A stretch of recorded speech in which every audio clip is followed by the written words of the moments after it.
Okay, we'll move on again.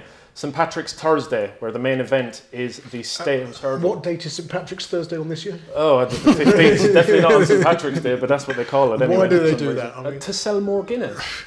Of course. As if they need to sell more Guinness. That's why. Yeah, anywhere where there's green hats and shamrocks, there's always going to be more Guinness selling.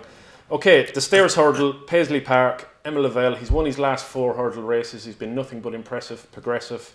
He ran up to a performance in the Cleeve Hurdle last time out that was matched by only Thistlecrack when he won the Cleeve Hurdle a couple of years ago. It was a stonking performance. From what I can see, he was a good 9 or 10 pounds better than Penn Hill was in the Stayers Hurdle itself last year.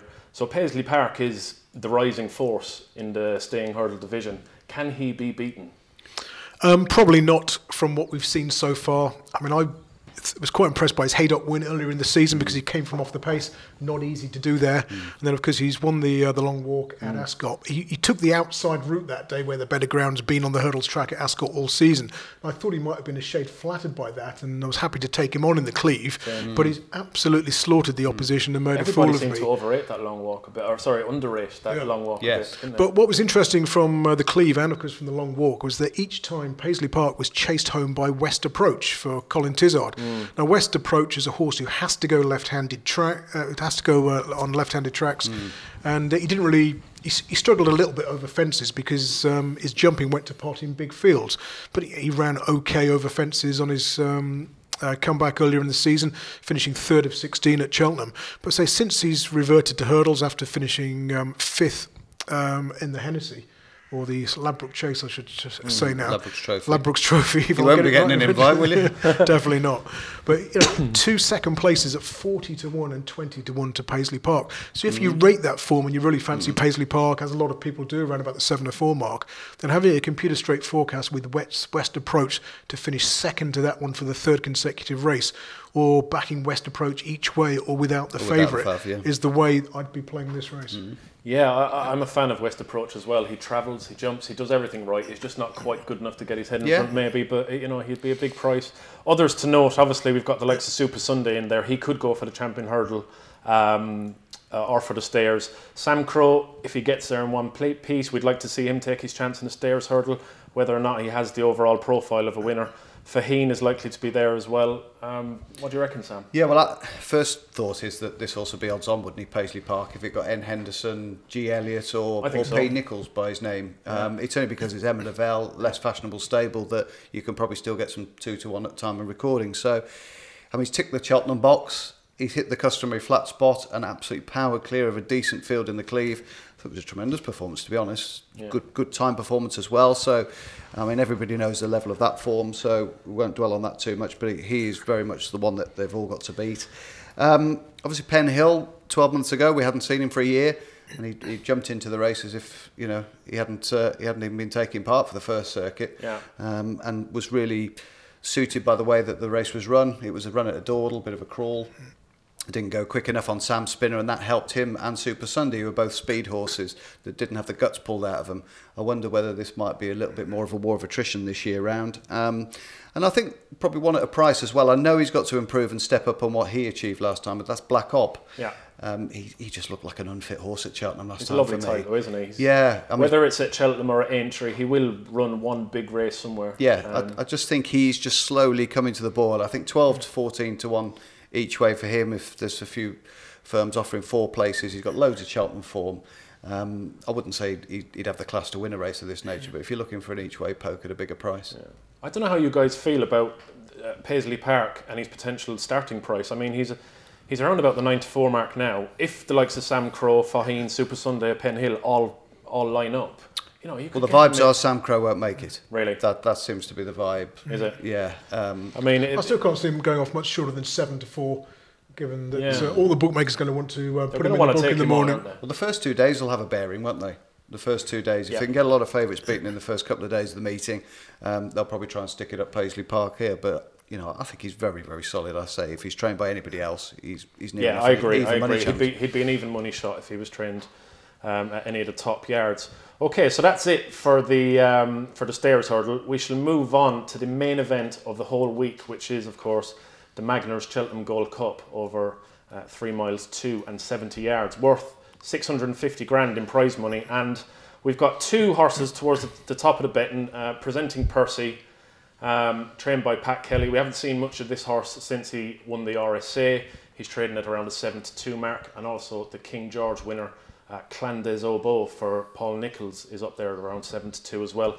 Last year's champion Native River is up there as well. You've got Kemboy, Road to Respect, who I quite like each way on decent ground. Thistlecrack as well as in the race. Boys, it looks like a really open renewal. We can only hope that we won't have any injury issues, or they all get there now.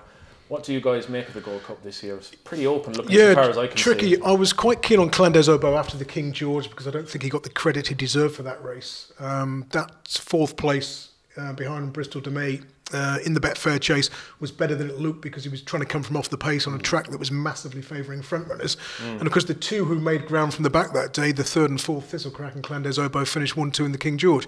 He was 12-1 there, and he's open to improvement over 3 miles or further. Hasn't had many opportunities beyond 2.5.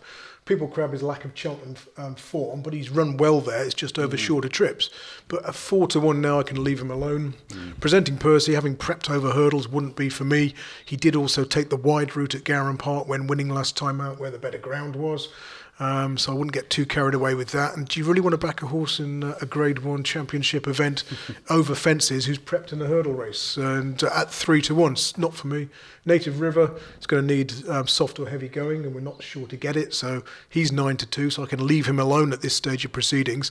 So we're just, trying to throw a few arrows, perhaps at bigger price ones. I mean, Might Bite. If the wind operation works, given that Henderson's got a 40% strike rate with his horses returning from a wind up, 12 winners from 30 runners, he could go well around about the 14-1 mark. He's been nibbled that, hasn't he? 20s and 14s. He's very bullish about it at his press day, wasn't he? And Bellshill, I've always had Bellshill down as a horse best right-handed. He's only been beaten once that way round, and that was when throwing away the Irish National last season. I mean, he did win left-handed last time out, and he reminds me of the same owners on his own who ran so well in this race, despite also having a preference for a right-handed track. If you come through in the straight on the outside of the field, and that right-handed tendency takes you more towards the stands rail where the ground's often at its quickest, then Bellshill could be there or thereabouts as well. He thinks that's rubbish, doesn't he? The fact that he thinks he's got a preference for right-handed track, or people perceive him to have a preference for right-handed tracks. He thinks it doesn't matter. It's just circumstance that served it up that way. So I think he's a runner. I agree with you. Yeah, but I'd be looking at perhaps Bellshill over Clan des Obeaux at this stage, but it's not a race that appeals to me from a betting perspective. Okay. I think it's a really intriguing race this year because you've obviously got the favourite who's trained by an absolute genius. Yeah. If it was trained by almost anybody else, you'd be really keen just to take him on, wouldn't you, presenting Percy, given the preparation that he's had and the fact we haven't seen him.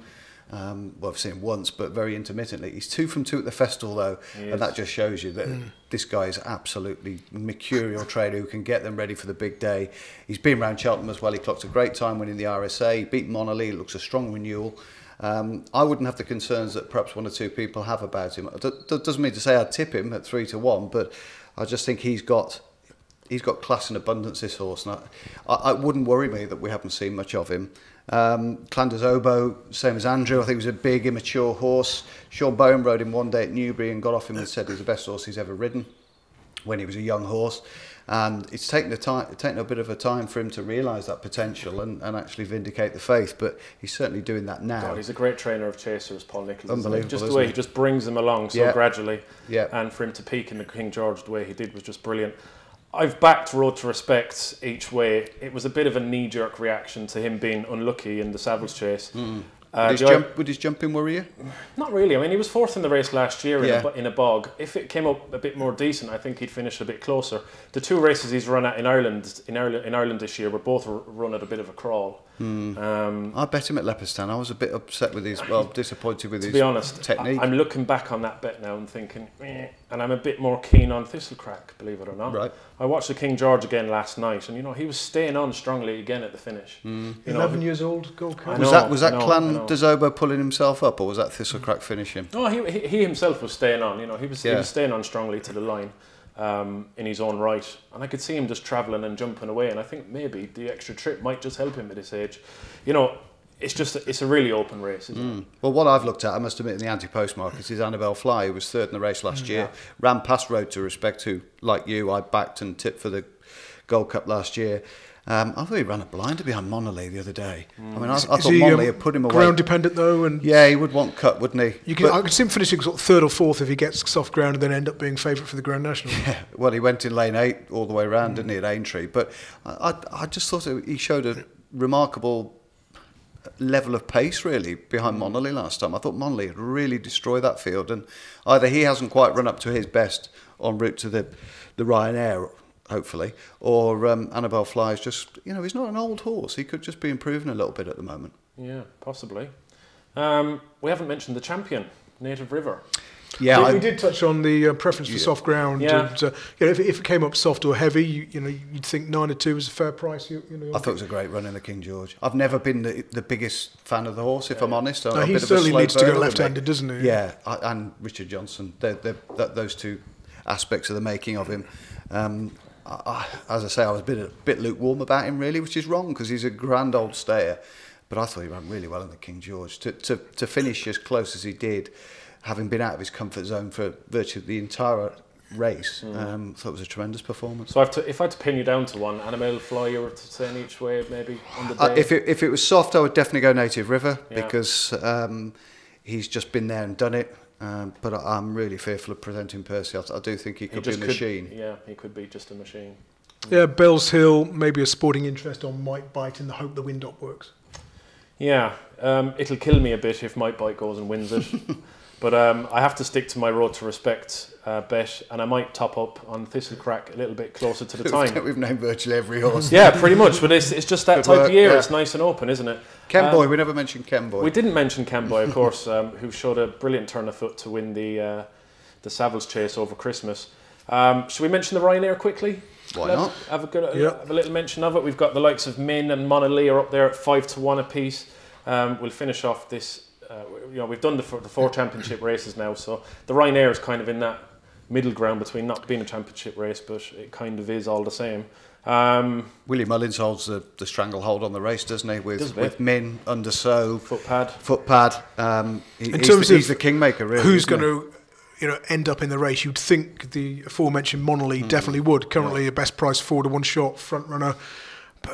Still races a little bit exuberantly for me, and I just feel that he will be there to be shot at. He'll probably be a great sort of back to lay for the Ryanair, but the way he got presenting Percy, he got picked up by in the RSA. Still not a bad effort though. That is over a trip that probably a bit far of his best. But I still think something will be there stalking him, perhaps pick him up. But certainly in terms of the place spot, you'd want to have Monolly on your side.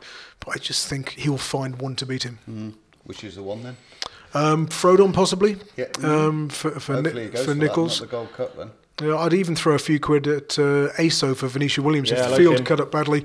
This one's generally best in very small fields. 7 runners seems to be his cut-off mark or thereabouts. So he ran well in the Arkle going back a few years, finishing 5th when he was about 66-1 shot. So I could see him, despite that. Third in a Ryanair, didn't he, as well? Third in Ryanair behind you. Yeah, and he's going to be ridden handy on a track that suits front runners as well, isn't he? The new course. So despite that disappointing effort at Ascot last time out, don't be surprised to see ASO bounce back with an in-the-frame effort for Venetia Williams. But it's very difficult to be confident about this race now because of running plans not being known. Yeah. But it's going to be interesting to see which of the Munir and Sued horses run. You've got Footpad and also Top Notch. For whom the race looks perfect. Yeah, there could be a little bit of friction there if they want to get. If Mullins wants to run Footpad in the race, but will they run both of them in the same race? Well, we won't find out till about 2 minutes to 10, 2 days beforehand, will we? We've got Undersow there as well, waiting patiently. Air Invincibility. Not a big fan on the track for me. Yeah. No, definitely not for me. Last year's winner, Balco de Flo, Shattered Love. I like a horse called Janica. Also entered in handicaps, but it's in the Brown Advisory Maribel Plate as well. He'd have a big weight in that, but he ran up to a very good figure last time out when he was second to Sierra de Lac. So if they did see fit to run him in the Ryanair, he'd have a fair old chance. Obviously, that's the same. That's Isaac Swade and Simon Munir, so that'd be three-handed, wouldn't they? Exactly. So that's 3 of them. Janica will probably go for the handicap, and we'll mention that in another piece. So that's just about it for the championship races. We've mentioned who we fancy for the Champion Hurdle, the Queen Mother Champion Chase, the Stairs Hurdle, the Gold Cup and the Ryanair. We should be back pretty soon with all of the novice races.